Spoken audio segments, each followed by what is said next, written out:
Hey everybody, it's Isaiah. Just reminding you that FlyersNittyGritty.com and the O&B Puckcast are brought to you by Summit Public Adjusters. Hey, do you have damage to your home? Not sure who to call? We suggest that you call Summit Public Adjusters before your insurance company. Dealing with your insurance company can be very stressful. Let Summit take the stress out of the claims process. From storm damage to your roof, to toilet overflows, to broken pipes and fires, Summit gets you the most money for your repairs. So next time Mother Nature leaves you in need of repairs, call Summit Public Adjusters at 215-752-0560 or visit summitpublicadjusters.com. Licensed in PA and New Jersey. And we are back. Yes, it is your host, Isaiah. Welcome back to the O&B Puckcast after a couple weeks. Episode number 217, brought to you by FlyersNittyGritty.com. Well, it's been quite a little while since we spoke to you. The Flyers are 3-3-2 since our last episode. As we record, they're 36-27-10 for 82 points overall, clinging to a playoff spot with 9 games remaining. Now, according to Money Puck, our Philadelphia Flyers have a 85.6% chance of making the playoffs. And if you break down the crosstabs on that at 62.3% to finish third in the Metro, 22.9% to grab that second wild card. And I believe there's a fringe percentage they could get the first wild card. And that is Money Puck. I think they generally have been the most optimistic of all of the pundits that weigh in on that. I think we have a 3-team race with 2 spots. We'll talk about more about that with our guest. Let's get into our panel before we bring him along. Always to my left is Chef B. What's the word, brother? The word was, it wasn't Thanos that had this, but it was, almost the same result there for a while. We were getting scared, but it should be interesting to talk about. I'm looking forward to it. Yeah, absolutely. The Flyers got 6 out of a possible 14 points out of this 7-game gauntlet. We'll definitely get into that. And of course, back with this after a bit of a hiatus on assignment from work is the great Dan Silver. Dan, what's the word? Yeah, travel. A lot of travel for me recently, but now I'm home for a stretch. Looking forward to kind of focusing in on the Flyers and their final playoff push and hopefully go see some playoff hockey. But yeah, I'm just happy to be home and don't have a whole lot of travel coming up. So good stuff. Great to have you back. Okay, so joining us without any further ado, he has a quick segment with us tonight. He's from The Athletic, Philadelphia, covering the NHL, on the beat with the Philadelphia Flyers. Welcome back, Kevin Kurz. Kevin, thanks for joining us tonight. Yep, sure, guys, no problem. So the Philadelphia Flyers have been a bit of a quandary from the front office and the fans' perspective in terms of wanting to do 2 things that are very difficult to accomplish. Make the playoffs if they're competitive enough, yet still have an overarching view of this season as part of a rebuild. So they enter these 9 games with a chance to be able to pull that off. What are your impressions so far this season, and what you see in these last 7 games, and quite a variety of results and accomplishment by this team? Yeah, I mean, I thought when it first started, it looked like things might go off the rails, but particularly defensively. They move out Sean Walker, and they have key guys like Drysdale and Nick Seeler go out. You basically lose your second pair defense, right, in a span of 2 days. So I think it's actually quite impressive that they did kind of get that part of their game together. And you really have to credit Bradshaw, I think, and John Tortorella, obviously, in the coaching staff for doing that, for integrating guys like Adam Ginning and Ronnie Attard and Igor Zamula. We've seen him progress throughout the course of the year. Cam York has taken another step. So I think it's, the fact that they were in every game, right, over these, I guess it would have been the final 4 of this 7-game stretch. They could have won. They could have won all 4 of those games, right? They didn't, but the fact that they're playing well now, going into what should be a much easier stretch, I think should give the fans confidence that, and based on what we've seen, they should make the playoffs. They should be able to take care of business against teams like Montreal, Columbus coming up, Buffalo, Chicago. Are they going to win all those games? No. But I think that from what we've seen so far, that this is a team that more times than not, they're going to come to play. They're going to be ready to play. And again, that's not going to win them every game, but it should have them in a good position here over the last 3 weeks. Chef, before I get to you, just mixed in between these games where it seemed to be coming off the rails with the loss to Toronto and then to Boston. And then we see that comeback game at home versus the Leafs where they were able to finally beat that team, and such a skilled team. And you had the whole situation with Couturier and Tortorella. And I wanted to get your input to that. And then Chef, we'll get to you on that. So you want to know what I think of the Couturier thing?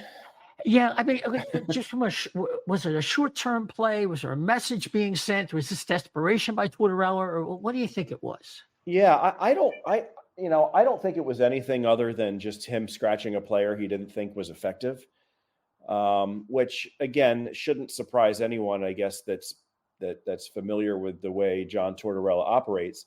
The issue I had with it was a coach and a captain have to be on the same page in terms of communication. And that clearly was not the case here. And I think that's the weird part for me. He names Sean Couturier the captain on February 14th, which obviously in and of itself was surprising because we were told earlier that, I remember asking John the question before the opener in Columbus about the captaincy. And everybody warned me before about that he doesn't like talking about the captaincy. He doesn't, he bristles with that kind of a question. I phrased it in the right way that he didn't bite my head off, fortunately. Maybe it's just because I was the new guy, but the message was at the time was he's not going to name a captain. And that kind of came out of nowhere. And then almost immediately, Sean Couturier's ice time starts dropping, right? And when I talked to Sean's agent, I know a lot of those quotes made their rounds. There wasn't much communication between Couturier and Tortorella as his role was, diminishing, going from the, a second line center to a fourth line center. So that I thought was a little strange. And then obviously Sean's comments it was pretty clear that he was a little miffed over the whole thing. And then, he didn't want to talk about it really too much after he got back in. He said the relationship's fine. So, I don't think this is an issue that's completely gone away just yet. I think we have to see how the rest of the season progresses. We have to see, maybe we're going to learn a little bit more about with Sean going through some stuff injury-wise that hasn't come to light yet. But, the fact that the communication was off throughout this whole thing, I think is a little bit concerning. Gotcha, Chef. So you had brought up the day, and it's a good conversation because at the beginning of the year, most of the questions about this team were about the day, and I know Dan has changed his mind on, and so have I on Yinning and Adder being able to be regular NHL defensemen. So I mean, for what you've seen now. You think that some of these, the guys that we signed, that we brought in, like Johnson and all that, older guys, are you think that starting next year, the Flyers are going to phase these guys out, and do they feel comfortable enough, or have these young guys showed enough to earn that spot? I mean, they might not be the best, but they could be a good third pairing. I mean, they seem pretty solid. They came up with each other and are feeding off of each other very well. In fact, when Adder was up here earlier without Yinning, it seemed like he was having a little bit more rougher time. You put them back together, and it seemed like it elevated his game a little bit. Yeah, I mean, I think we can safely assume that Mark Stahl and Eric Johnson will probably, they're on expiring contracts. I don't see them coming back. I would guess as long as there aren't any major transactions, that the D that they have here now, that they'll bring them all into camp and let them compete for those depth spots, right? there's usually a surprise or two in training camp. One guy has a really good summer working out, maybe another guy doesn't. So, when you look at the roster as a whole, obviously you're going to have York and Sanheim and Jamie Drysdale and Nick Seeler. And Zamula, I think, has taken steps. I think you've got plenty of defensemen in the system already that you should be able to figure out which six can play just based on who's already here, right? It's going to be a young group, no doubt about it, but that's the process they're in. And Drysdale is going to be the interesting case, right? Because he wasn't really playing. He didn't have much of an effect, right? When he was here, he wasn't scoring a whole lot. Defense was just okay. In the immediate term, him coming out of the lineup, I don't think was nearly as impactful as losing Seeler and Walker. Now, I thought he was starting to get comfortable in the power play a little bit, and that's going to be, I think, a role that he could potentially grow into as the quarterback of the power play. But Cam York's doing a pretty good job right now there too. So it's going to be a young defense group next season. Nick Seeler will be the elder statesman, of course, but I think that's a good thing. I think he's a guy. If you're going to have an older veteran on the team, and that's, I'm sure, why they re-signed him. He's a guy that some of these young kids can look up to, both just in terms of how he prepares, how he works, and how he conducts himself as a professional. Because obviously this guy was almost out of the league, and the fact that he's got himself into the position he is now is a pretty good example for any young player or any hockey player in general. Gotcha, Dan. Real quick, Chef. You mentioned that my opinions had changed on Ginning and Adder. I don't know if they have or not, so I just wanted to throw that in there since you mentioned that. But I wanted to go back to the Couturier thing real quick. And Kevin wrote a really good article on The Athletic about that whole situation. He talked to some former players that were under Torts. My question is, Sean Couturier has never really been that vocal of a guy. He's always been kind of like a quieter type of player. And you've had a chance now to kind of watch the locker room, see how players, press interact with Torts. To me, he seems like a guy that sometimes thrives on conflict sometimes to resolve situations. And I'm wondering, do you think there's maybe sort of a component of Couturier's personality that might not entirely mesh with the way that Torts likes to interact with players and especially leaders to a certain extent?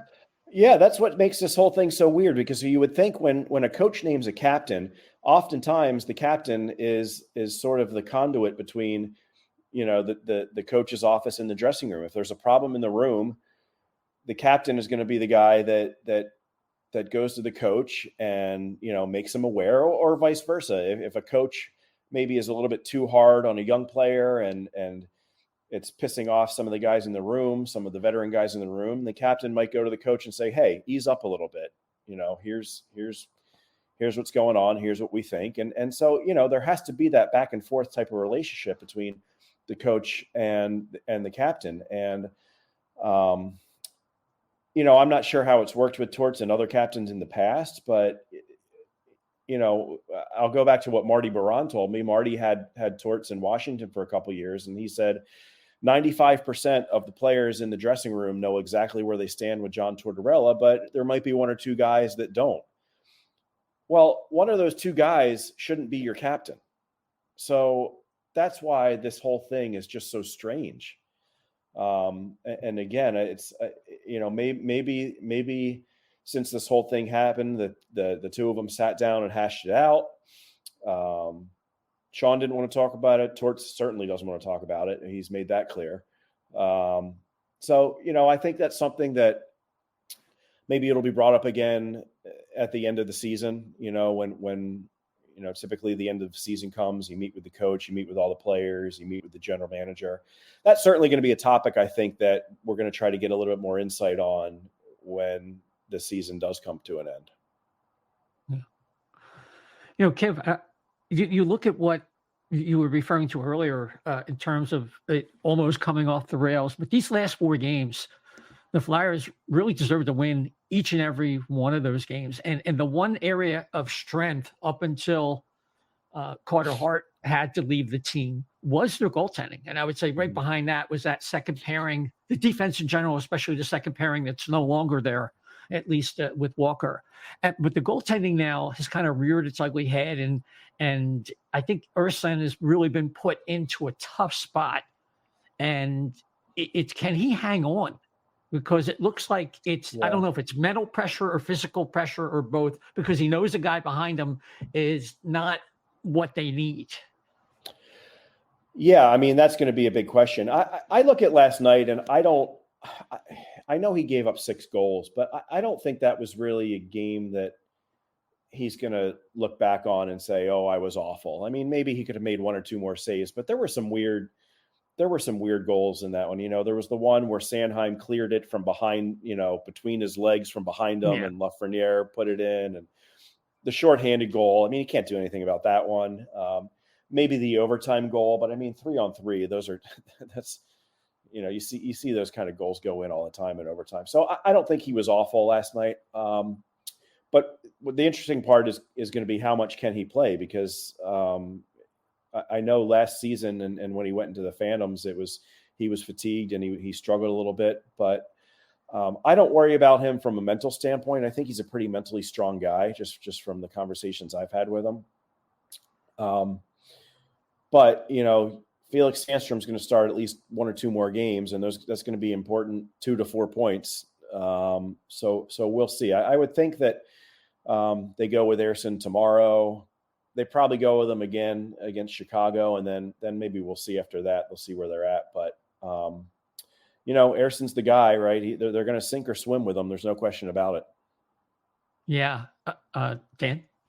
Yeah, and one thing, maybe Isaiah will talk about this later, but I just was interested in Kevin's take on it, since he has been obviously around Tortorella a lot more than we have. But, there's a recent story that came out where Doug McClain, the former GM of Columbus, was on a podcast and talked about how Torts wanted to move into the front office. GM Jarmo Kekalainen didn't want him to. And so that was kind of one of the reasons that they parted ways. And for me, last year when Torts started watching games from the press box and having some of the assistant coaches kind of manage some of his duties and responsibilities, I started to wonder if that might be something that was in the cards. And now we've got a guy who, is in the industry saying that Torts kind of wanted that. Based on what you've seen and been around, do you think that that's something that you see as a legitimate possibility as soon as this offseason?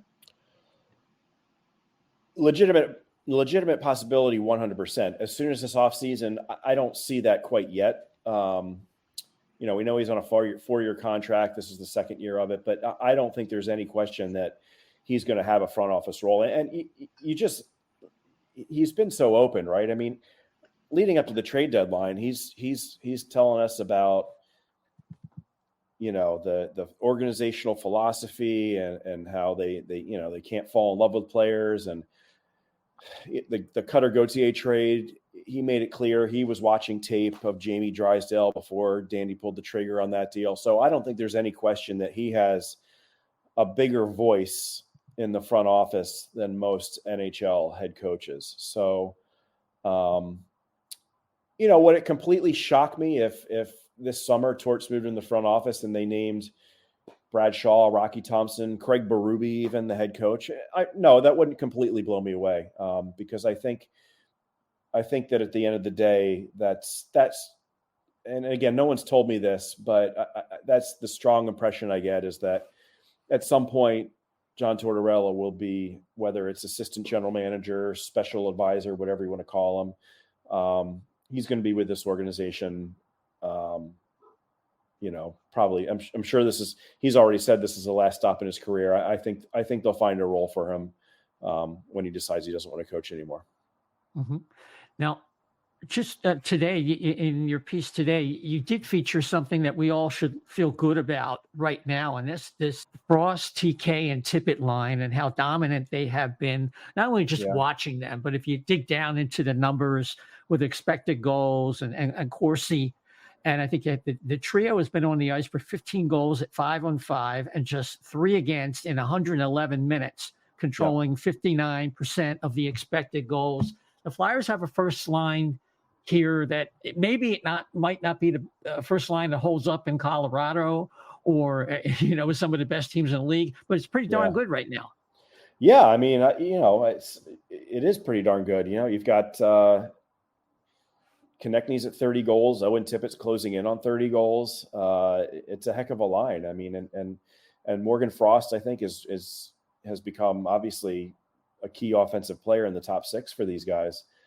And Brad Shaw, I specifically asked Brad Shaw about that last night after the game, and you can tell that they like what that line's doing right now. Maybe sometimes defensively it's a little bit of an adventure. Obviously, Konechny takes his chances, right? Yep.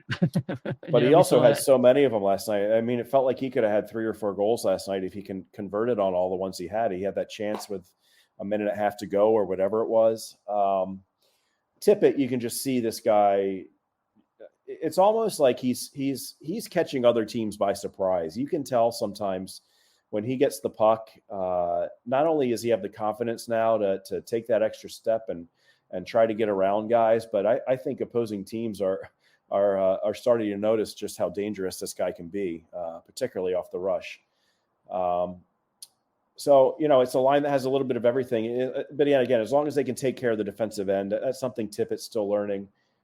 Frost too, right? I mean, that's I guess the chance you take when you deploy that line. But it worked for them last night, and it's been working for them for the last 5 games. And I think for a team that's not often going to score 5 goals a night like they did last night, you need somebody to score. And, particularly now that your blue line is a little bit less mobile on the back end without Sean Walker there, they're playing a little bit differently. They're playing a little bit more connected, maybe a little bit more safe. So when you put those 3 playmakers on the same line together, I think it's I don't want to call it a necessary evil, but I think it's a sort of thing where when you put those 3 together, you need them to do something offensively. You probably need that line to score a goal if you're going to win the game.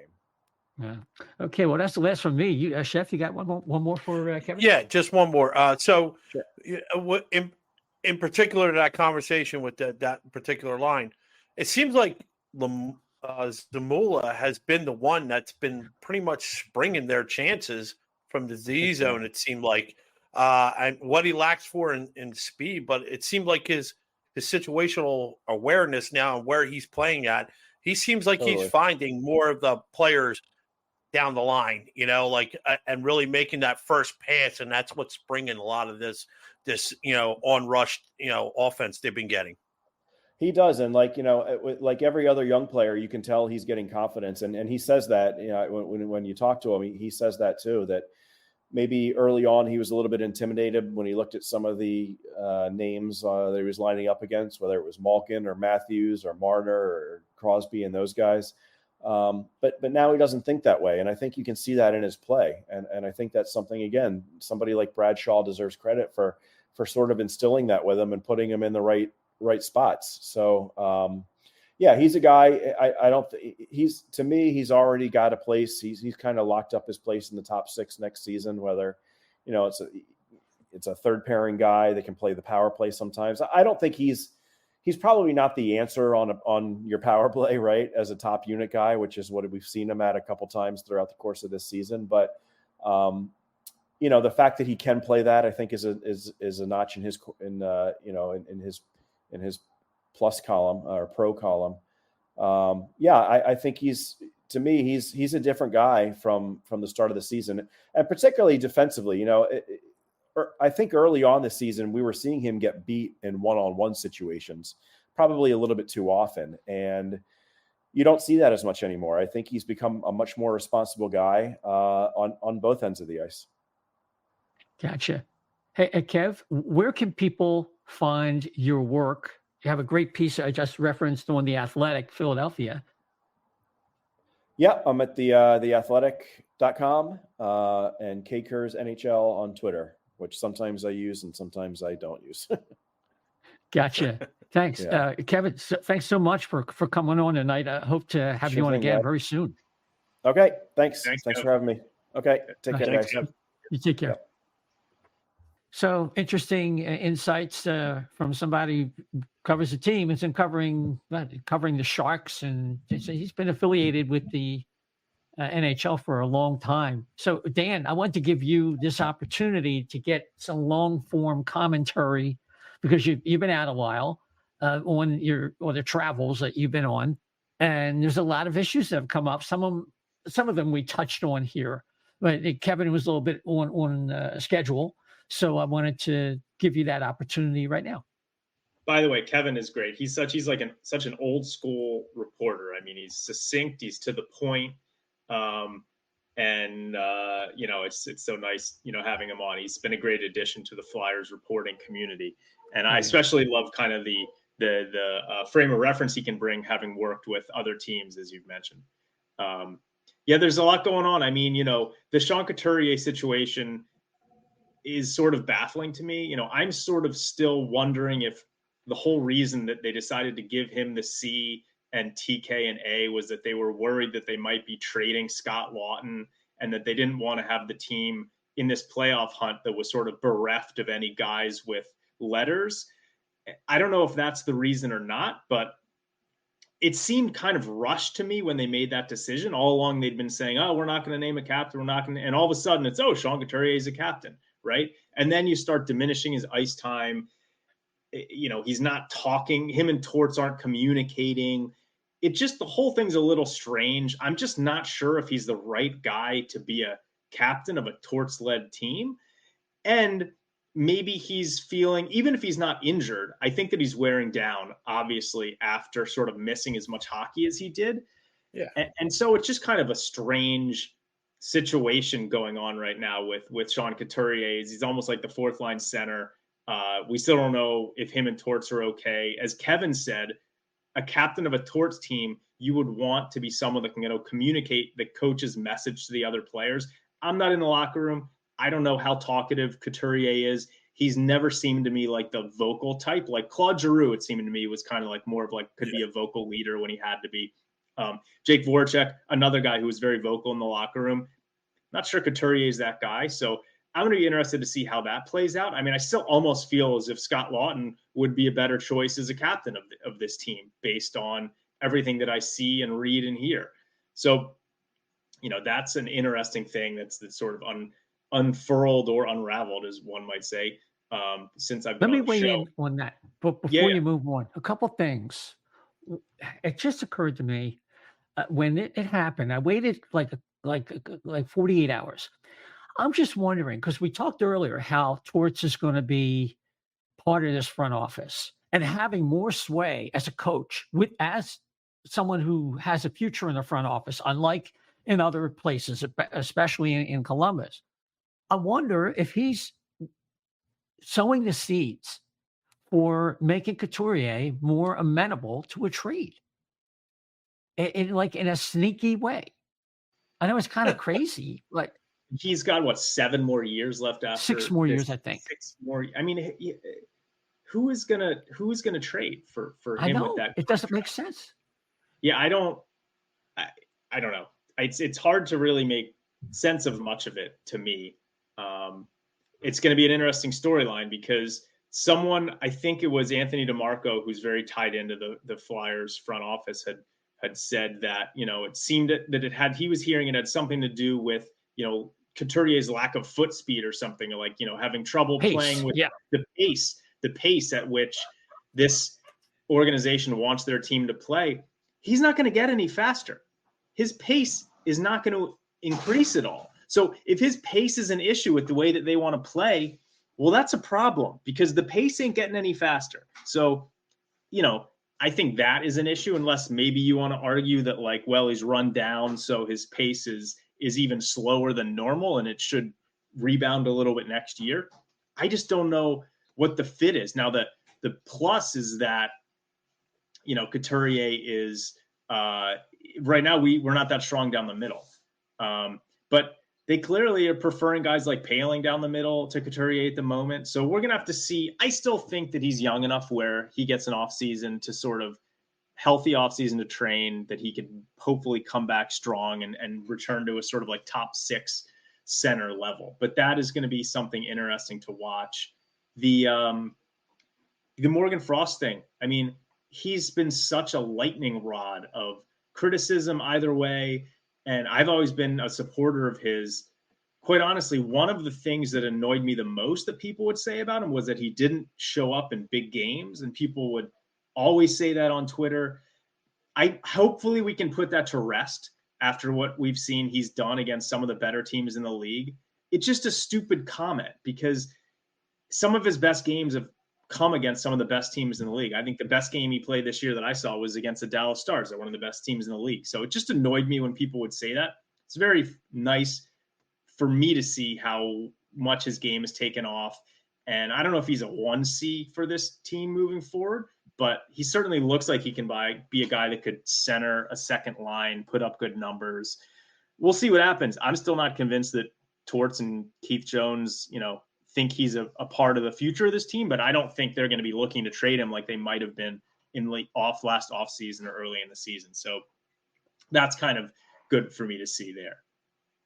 Yeah, I mean, if he would get traded right now, it would be more like a passive, like, okay, if he's the guy you really want, we're not throwing him out there, But Chef, you would know this. You remember this. And the last thing I know, I'm harping on the Couturier thing, but maybe Dan didn't hear this. I should bring you in. I should act like you're not here. But on Snow the goalie, on the 23rd, it was last Saturday, Briere goes on with those guys pre-game before the Boston game. And it sounds as if he's couching the whole thing as if he's banged up. And he talked about Couturier having 5 different injuries and his back is feeling better than any other part of his body. So that was strange. It seems to me, going back in time, that in 1983-84, the Flyers told 4 veterans that they needed to take an enforced rest time because they wanted to be ready for the playoffs. They'd had several disappointments in the playoffs several years in a row. I think mainly against the Rangers and I think maybe against the Capitals. But regardless, Bob Clark and Bill Barber were told to take a rest because they wanted them ready for the playoffs. So I'm thinking if Tortorella didn't like the pace or something like that, then maybe what he could have done, instead of just making it this cryptic thing where he has to scratch Sean Couturier, he could have couched his captain, who had only been in that spot 35 days. He could have said, well, Sean is having trouble keeping pace right now. We know he's kind of banged up. We're going to spot him over the next couple weeks to help get him back up to speed. But that's not what happened. And the fact that there seemed to be a lack of communication there, and I'm getting differing versions of that story, it just has me wondering about that. And that's why I've harped on it, because I think there's something there. Whenever there's this big piece of the puzzle or two that don't register and don't seem to make sense, there's something else going on. I guess we're going to find out. I know Tortorella can really be quirky with his decisions, but I think it's pretty clear that something else is going on there. And I'm surprised, like I said, that if Briere is out there saying how banged up Coots was, that it didn't give him that benefit of the doubt if a month earlier and change, he's talking about how he should be the captain, I mean, part of the Coots thing, the interview with the media that he gave after he was scratched and he found out about it in practice, I mean, he was absolutely seething during that interview. You could just see his blood boiling. And I'm not used to seeing that kind of emotion from Couturier, but it was very clear that, as we now know, that there was probably not much communication.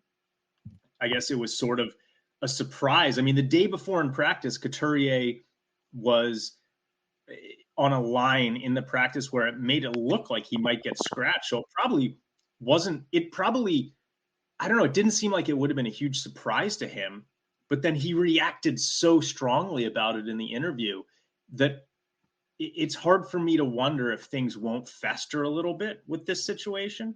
So yeah, I don't know. It's the way it was handled, and I think it's definitely going to be something to watch here the rest of the season and certainly in the off season. But he's got 6 more years on that huge contract, so I guess we'll find out. Yeah, we'll find out is right. So we've had some interesting audio adventures here. Chef, are you back with us? Yes. Can you hear me? Yes. All right. Good. All right. So Sorry about that. I don't know. Everything okay. flickered here, and I'm not sure. I'm on my cell phone now. I think my computer just died. Of course, everything in this house is crazy. Like, yeah, no, that's not good. I did want to bring up something. I know Dan, when I said earlier, and Dan was like about the defense. I wanted to go back to that very briefly. I thought on one show he thought that Adard was going to be somebody that was going to has a chance of being an NHL defenseman, but wasn't sure about Yinning yet because we hadn't seen him, and it was obvious. And I think that's what I was referring to. I know you said that on a show like maybe earlier in the season, and that stuck in my head because I was like, yeah, that's a fair point because he hadn't played enough yet. But now I think I think they're making a case for themselves. So that's I just wanted to clarify. I wasn't speaking for Dan in any sense. I just remember him something along those lines. I mean, and to be fair, I haven't been able to sit down and watch end to end a lot of the recent games because I've been traveling a lot for work.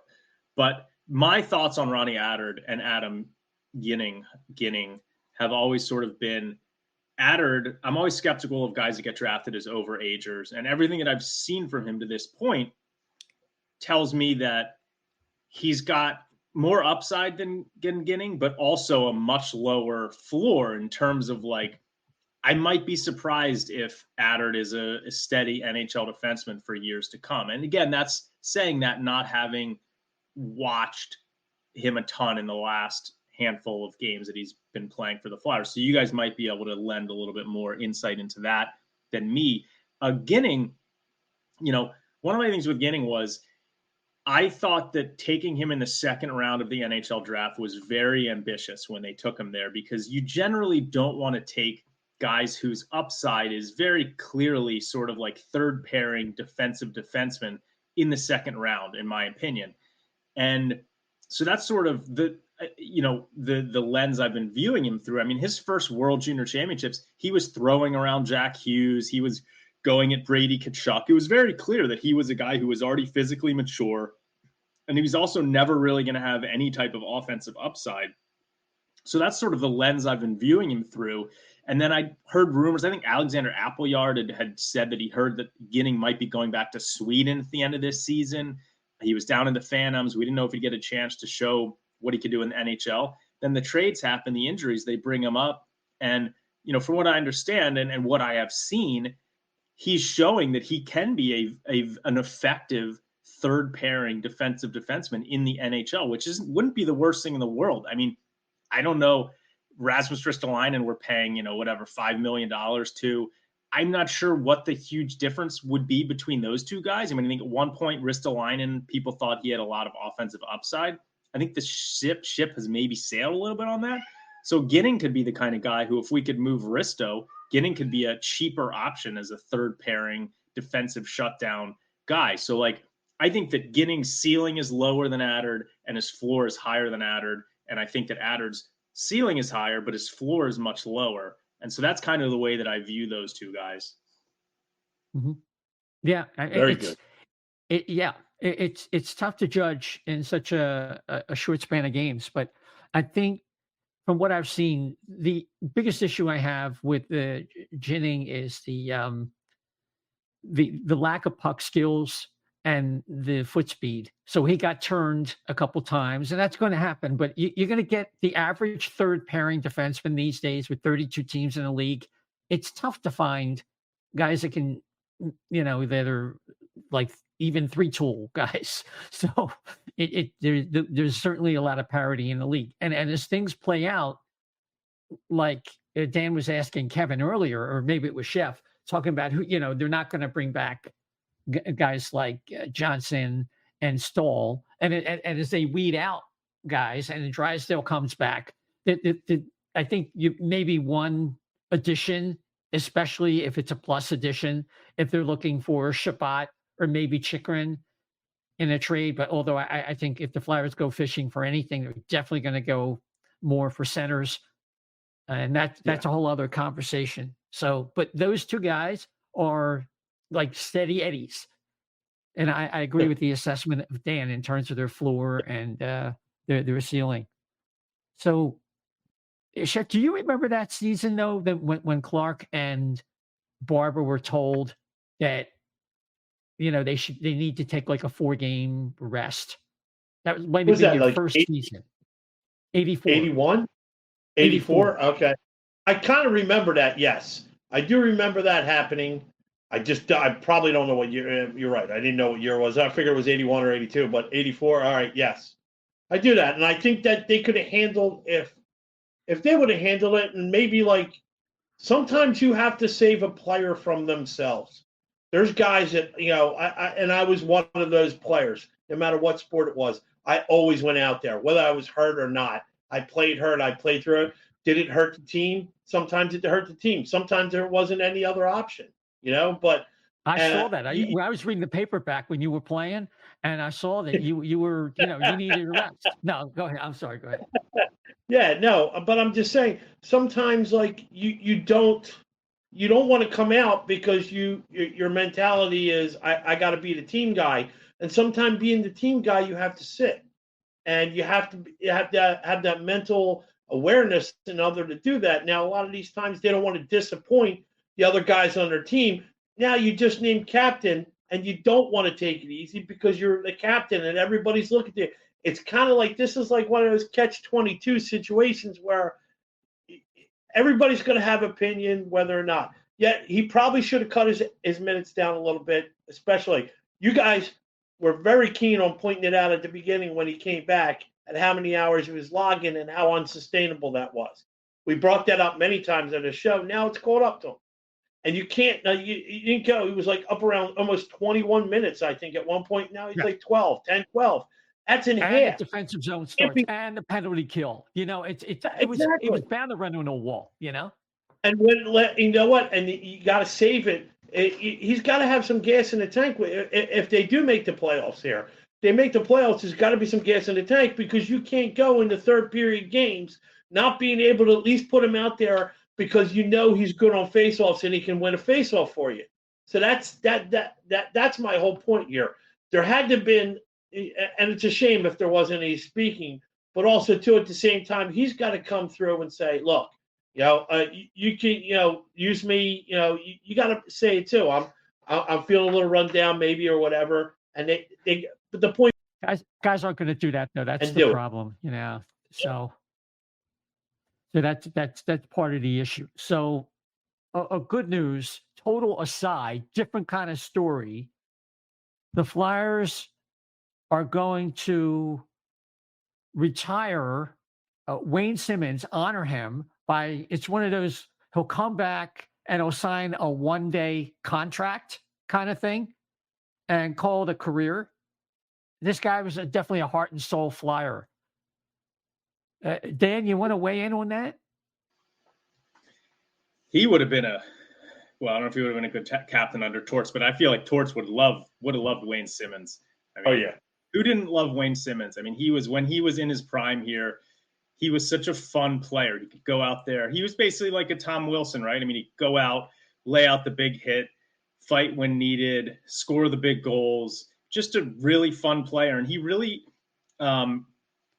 became part of the fabric of this city in terms of helping out with Ed Snyder charities, helping out with, youth hockey in the area and inner city. He was just a quintessential Flyer. So I think it's pretty cool that he's going to be going out a Flyer. Probably won't be up in Philly for that game, but that'll be a fun one for people to go to. So I thought that was a really nice what the Flyers are doing. I think fans will love that.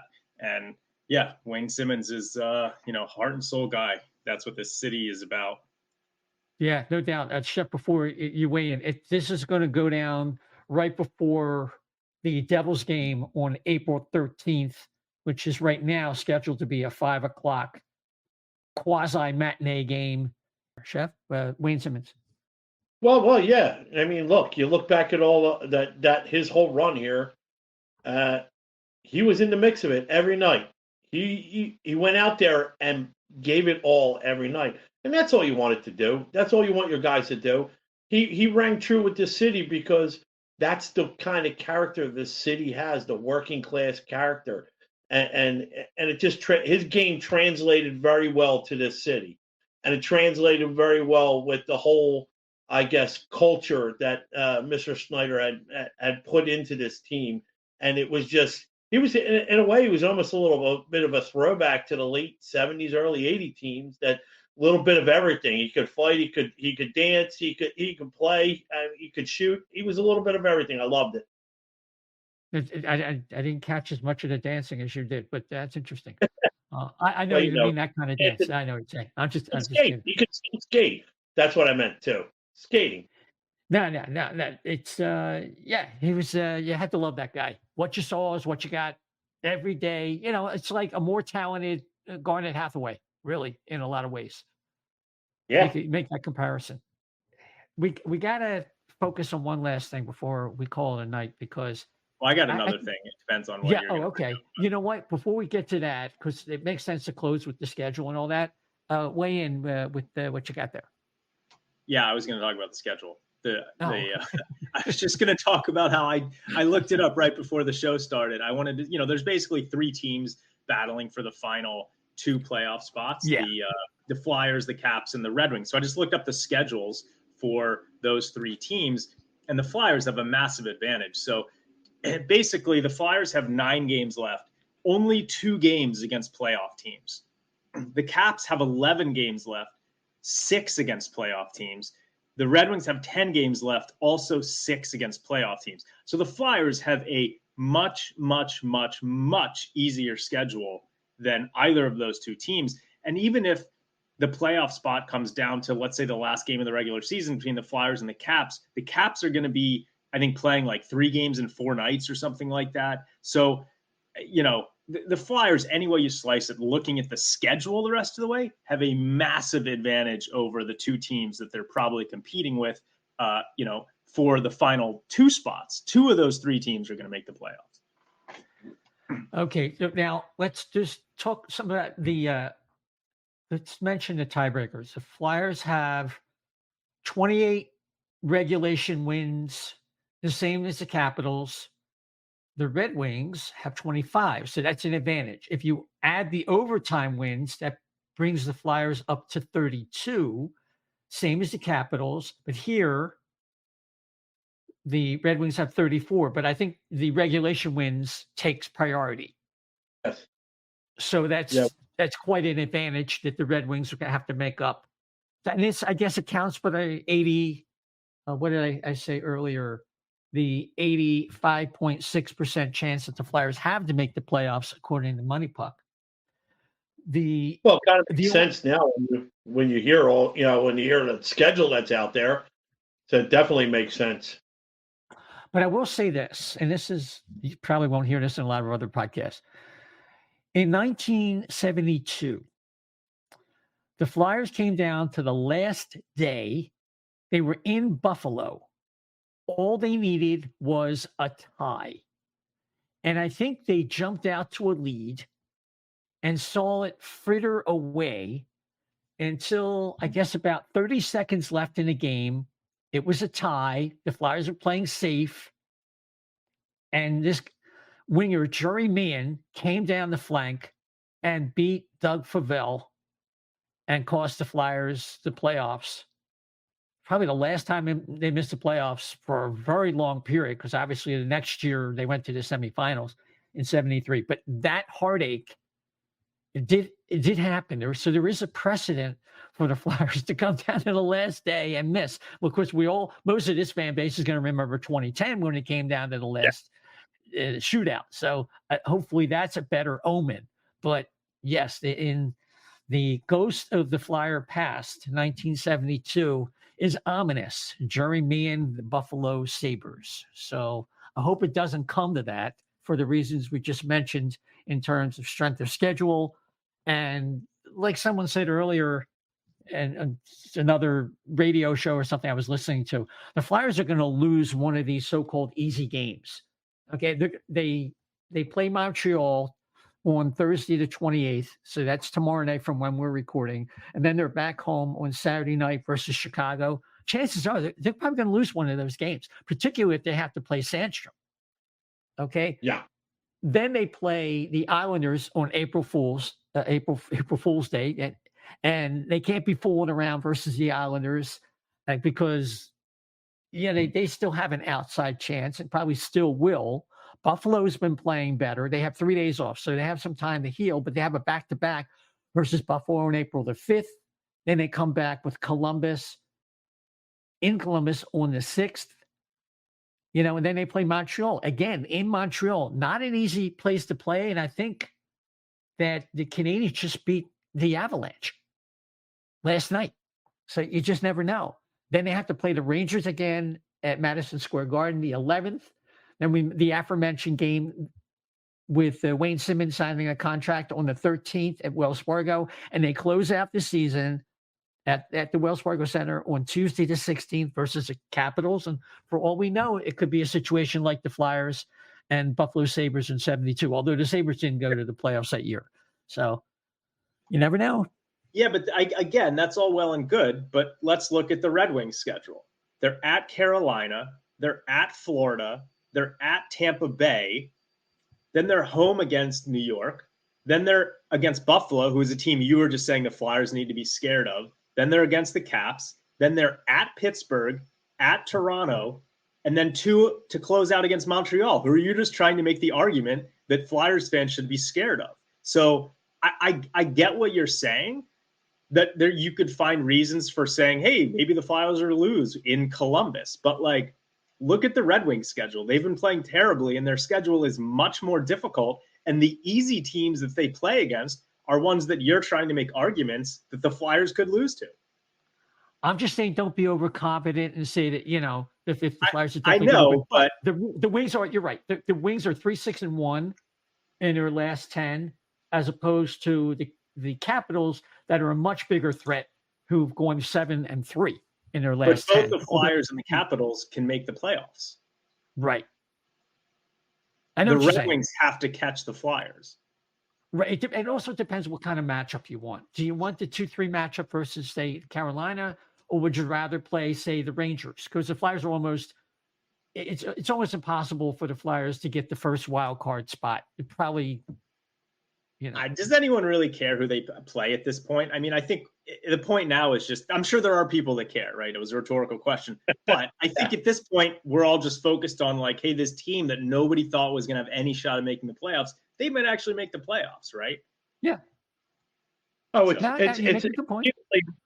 it's very funny because I had people talking about who they'd rather play in the first round. I said, guys, they're not even there yet, one. And two, look at this. Everybody's jumbled up. You're point wise. Everybody's you could be first place today, third place tomorrow, and only be 2 points out of first or 3 points out of first. It's very crazy right now, that whole schedule. So and the standing. So the people thinking that they're gonna, I think they line up better against Boston than New York. Well, what? I mean, why do you even care? You need to get there first, and then you can start complaining about who you're playing against. Yeah, the bottom line is if they win in the first round, it's going to be a massive upset no matter who they're playing. So exactly. Epic. Yeah. No, nobody's counting on the Flyers, especially when they're playing goal rate. That's my biggest concern right now, the goaltending. So if they don't make it, that's probably going to be the reason why they don't. But there's an 85.6% chance that they do. So what are we worried for? Alexei Kolosov is going to lead the Flyers to the Stanley Cup. Yes. Still waiting to hear back. Say anything, but I'm waiting to hear back. I haven't heard back yet. So. Oh yes. Yeah. We don't want to mention. We don't get anybody's hopes up yet. So I think we're going to call it a wrap there. So we'll probably come back and speak to you in another week to 10 days. So why don't we get some final words from, let's start with you, Dan. I'm all worded out. You got me riled up about the schedule. I love. I don't know. Let's just see what happens. Hopefully, we don't lose out to all these terrible teams. But it would be fun to have some. It would be fun to have some playoff hockey down at the Farg. I'll drive up for Philly for that. So we'll see what happens. Oh, also we didn't mention there was a rumor that the guy who covers all the Russian hockey had heard a report that Carter Hart had maybe been in discussions with some teams in Russia about going to play over there. So from Akbar. So we'll see what happens. I thought that was interesting, but anyway, fans can find me on Twitter at dsilver88. Okay, you got it, Chef. Your last word. Well, I'm sure all the passports are collected like Pokemon cards right now from these guys involved. They ain't going nowhere. But anyway, I mean, we're gonna have fun. It's gonna be a good playoff run. We're gonna see some interesting and exciting hockey, not just by our Flyers, all across the league. This is the time when it gets good, boys. And it's the time of year when I just don't focus on my team. I watch the other games, and I'll even start commenting on that too. So I mean, my brothers we've been texting every night now, especially these Capital games, because it's fun to talk about the other stuff too. Like, oh yeah, so it's great to see. And look, if you want to argue with me or text me or disagree with me or even say, hey, good job, Chef, whatever. Hey, you can find me at Chef to Left B on X. I see. I did your address out too. What if people want to show up to your house? And well, I'm still working on the party deck, so we'll see. Okay, all right. Yeah, you got it. We get a parade, maybe. We get a parade. Yeah, I'll fly up for that.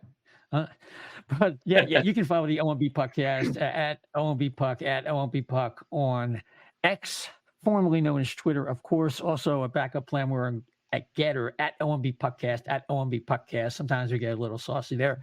And of course, if you can follow us, you can rate and subscribe. We're on all the major podcast platforms, Apple, Spotify, et cetera, et cetera. You have a YouTube page. Just plug in there. O&B Puckcast will come up. Facebook page as well.